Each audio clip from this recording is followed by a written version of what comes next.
ACMS web ആപ്ലിക്കേഷനിലെ payments എങ്ങനെയാണ് mark ചെയ്യുന്നത് എന്ന് നോക്കാം. പേയ്മെന്റ് മാർക്ക് ചെയ്യുന്നതിനായി മുകളിലെ മെനു ബട്ടണിൽ നിന്ന് പേയ്മെന്റ് ബട്ടൺ ക്ലിക്ക് ചെയ്യൂ. തുടർന്ന് വരുന്ന സിലക്ട് ബോക്സിൽ നിന്ന് പേയ്മെന്റ് ടൈപ്പ് സിലക്ട് ചെയ്യൂ. സിലക്ട് ചെയ്യുന്ന ടൈപ്പിനുമനുസരിച്ച് വ്യത്യസ്ത ഓപ്ഷനുകൾ വരുന്നതാണ്. എങ്കിലും എല്ലാത്തിനും ഒരു പൊതു സ്വഭാവം കാണാവുന്നതാണ്. ഇതിലെ കോൺട്രിബ്യൂഷൻ അഥവാ സംഭാവന എങ്ങനെയാണ് മാർക്ക് ചെയ്യുന്നത് എന്ന് നോക്കാം. സംഭാവന സിലക്ട് ചെയ്യുമ്പോൾ വരുന്ന പേജിൽ make payment, pending, view payment, payment report എന്നീ ബട്ടണുകൾ കാണാവുന്നതാണ്. ഇതിൽ മേക്ക് പേയ്മെന്റ് എന്ന ബട്ടൺ ക്ലിക്ക് ചെയ്താൽ ഡീറ്റെയിലുകൾ നൽകി പേയ്മെന്റ് മാർക്ക് ചെയ്യുന്നതിനായുള്ള ഓപ്ഷൻ വരുന്നതാണ്. ഇവിടെ പേയുടെ അഥവാ ക്യാഷ് സ്വീകരിക്കുന്ന വ്യക്തിയുടെ പേര്, കോൺടാക്ട് നമ്പർ, അറ്റം, റിമാർക്ക് എന്നിവ നൽകി മാർക്ക് പേയ്മെന്റ് ബട്ടൺ ക്ലിക്ക് ചെയ്ത് സേവ് ചെയ്യാവുന്നതാണ്. ഇതിൽ അറ്റവും റിമാർക്കും ഓപ്ഷണൽ ആണ്, അതായത് ആവശ്യമെങ്കിൽ ചേർത്താൽ മതിയാകുന്നതാണ്. മാർക്ക് പേയ്മെന്റ് എന്ന ബട്ടൺ ക്ലിക്ക് ചെയ്യുന്നതോടുകൂടി പേയ്മെന്റ് മാർക്ക് ചെയ്യാനുള്ള പേജിലേക്ക് പോകുന്നതാണ്. ഇവിടെ പേയ്മെന്റ് മാർക്ക് ചെയ്യുന്നതിനായി പാർഷ്യൽ, ഫുൾ എന്നീ ഓപ്ഷനും കൂടാതെ ബാങ്കിൽ നിന്നാണോ അതോ ക്യാഷ് ആയാണോ എന്നിവയും തിരഞ്ഞെടുത്ത് പേയ്മെന്റ് മാർക്ക് ചെയ്യാവുന്നതാണ്. ആവശ്യമെങ്കിൽ പേയ്മെന്റ് വൗച്ചർ പ്രിന്റ് ചെയ്ത് ഒപ്പിട്ട് മേടിക്കാവുന്നതാണ്.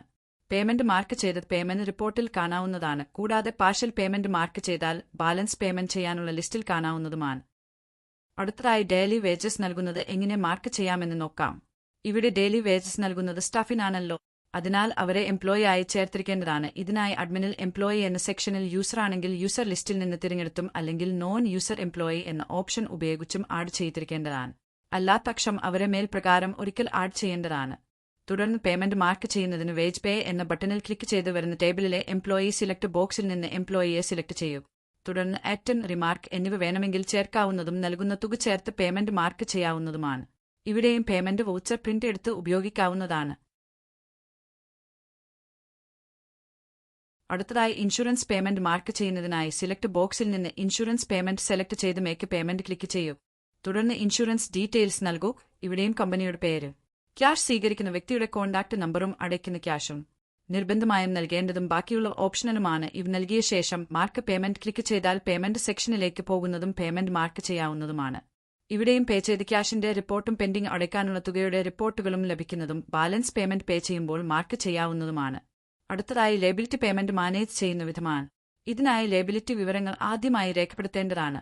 ഇതിനായി ആദ്യം liability account name, liability amount, rate of interest, maturity date എന്നിവ ചേർത്ത് അക്കൗണ്ട് ക്രിയേറ്റ് ചെയ്യൂ. തുടർന്ന് ഒരു ലിസ്റ്റ് ജനറേറ്റ് ചെയ്യപ്പെടുന്നതും ഈ ലിസ്റ്റിലെ പേ നൗ ബട്ടൺ ക്ലിക്ക് ചെയ്ത് പേയ്മെന്റ് മാർക്ക് ചെയ്യാവുന്നതുമാണ്. ഈ ലിസ്റ്റിലെ ട്രാൻസാക്ഷൻ കാണുന്നതിന് ട്രാൻസാക്ഷൻ വ്യൂ ബട്ടണും തിരുത്തുന്നതിന് എഡിറ്റ് ബട്ടണും ഒഴിവാക്കുന്നതിന് ഡിലീറ്റ് ബട്ടണും നൽകിയിരിക്കുന്നു. അടുത്തായി പഞ്ചായത്ത്, ലേബർ എന്നീ ലൈസൻസ് ഫീ അടയ്ക്കുന്നത് മാർക്ക് ചെയ്യുന്നത് എങ്ങനെ എന്ന് നോക്കാം.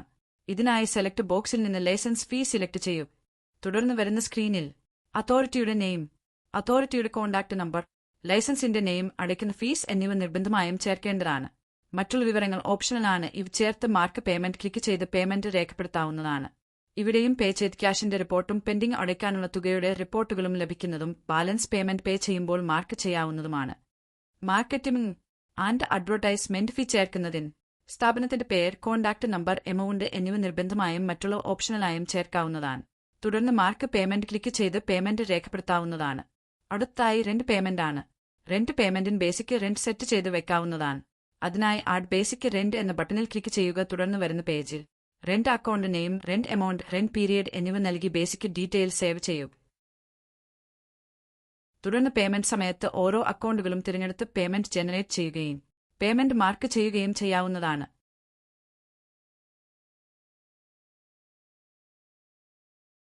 അടുത്തതായി സ്റ്റാഫിന്റെ പേരിൽ സേവിംഗ് സ്കീം ഉണ്ടെങ്കിൽ ചേർക്കുന്ന വിധമാണ്. ഇതിനായി സേവിംഗ് സ്കീമിൽ സേവിംഗ് സ്കീം ബേസിക് ചേർക്കുന്നതിനായി സ്കീമിന്റെ പേര് ചേർക്കുകയും തുടർന്ന് സ്റ്റാഫിനെ തിരഞ്ഞെടുക്കുകയും തുടർന്ന് ഡെപ്പോസിറ്റ് എമൗണ്ട് ചേർത്ത് ബേസിക് വിവരം ആഡ് ചെയ്യാവുന്നതാണ്. അടുത്തതായി പ്രിന്റർ, കമ്പ്യൂട്ടർ മുതലായവയുടെ സർവീസ് മാനേജ് ചെയ്യുന്നതിനും സർവീസ് ചാർജ് നൽകുന്നത് മാർക്ക് ചെയ്യുന്ന വിധവുമാണ്. ഇതിനായി ആദ്യം സർവീസ് പ്രൊവൈഡറെ ആഡ് ചെയ്യാവുന്നതാണ്.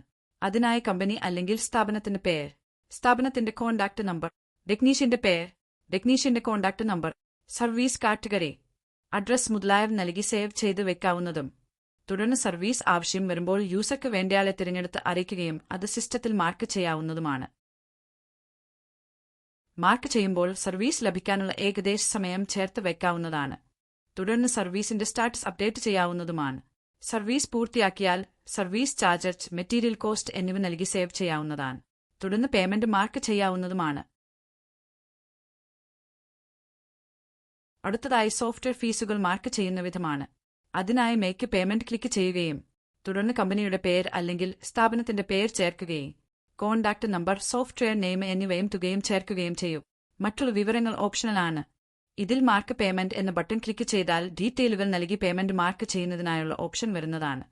അടുത്തതായി സ്റ്റേഷനറി വാങ്ങുന്നതിന്റെ പേയ്മെന്റുകൾ മാർക്ക് ചെയ്യുന്ന വിധമാണ്. ഇവിടെ ആദ്യം സ്റ്റേഷനറി ഐറ്റം ചേർത്ത് വെക്കാവുന്നതാണ്.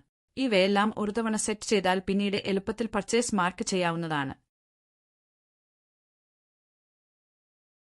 തുടർന്ന് ഏത് ഐറ്റമാണോ വാങ്ങുന്നത് അതിലെ പർച്ചേസ് ബട്ടൺ ക്ലിക്ക് ചെയ്ത് പർച്ചേസുകൾ മാർക്ക് ചെയ്യാവുന്നതാണ്. തുടർന്ന് വരുന്ന സ്ക്രീനിൽ സപ്ലയറെ തിരഞ്ഞെടുക്കാവുന്നതാണ്. സപ്ലയർ ലിസ്റ്റിൽ ഇല്ലെങ്കിൽ ഒരു തവണ ആഡ് ചെയ്യേണ്ടതാണ്. അതിനും ഇതേ പേജിലെ സപ്ലയർ ഡീറ്റെയിൽ നൽകിയ ശേഷം ആഡ് സപ്ലയർ ക്ലിക്ക് ചെയ്താൽ മതി. തുടർന്ന് ഐറ്റം, തുക എന്നിവ കൂടി നൽകി പർച്ചേസ് മാർക്ക് ചെയ്യുകയും അതിന്റെ പേയ്മെന്റ് മാർക്ക് ചെയ്യുകയും ചെയ്യാവുന്നതാണ്. ഇവിടെയും പേ ചെയ്ത് ക്യാഷിന്റെ റിപ്പോർട്ടും പെൻഡിംഗ് കൊടുക്കാനുള്ള തുകയുടെ റിപ്പോർട്ടുകളും ലഭിക്കുന്നതും ബാലൻസ് പേയ്മെന്റ് പേ ചെയ്യുമ്പോൾ മാർക്ക് ചെയ്യാവുന്നതുമാണ്. അടുത്തതായി സബ്സ്ക്രിപ്ഷൻ ഫീസുകൾ മാർക്ക് ചെയ്യുന്ന വിധമാണ്. അതിനായി മേക്ക് പേയ്മെന്റ് ക്ലിക്ക് ചെയ്യുകയും തുടർന്ന് കമ്പനിയുടെ പേര് അല്ലെങ്കിൽ സ്ഥാപനത്തിന്റെ പേര് ചേർക്കുകയും കോൺടാക്ട് നമ്പർ, സബ്സ്ക്രിപ്ഷൻ ഫീസ് എന്നിവ ചേർക്കുകയും ചെയ്യേണ്ടതാണ്. മറ്റുള്ള വിവരങ്ങൾ ഓപ്ഷണലാണ്. അടുത്തതായി TA, DA എന്നിവ ചേർക്കുന്ന വിധമാണ്.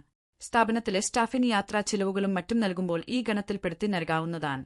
ഇവിടെ പേയ്മെന്റ് ക്ലിക്ക് ചെയ്ത് സ്റ്റാഫിനെ സിലക്ട് ചെയ്യുകയും അതിനുശേഷം നൽകുന്ന തുക ചേർത്ത് പേയ്മെന്റ് മാർക്ക് ചെയ്യാവുന്നതാണ്. ഇവിടെയും ഐറ്റവും റിമാർക്കും ഓപ്ഷണലാണ്. തുടർന്ന് കൺഫേം ആൻഡ് പേ ക്ലിക്ക് ചെയ്ത് പേയ്മെന്റ് മാർക്ക് ചെയ്യാവുന്നതാണ്.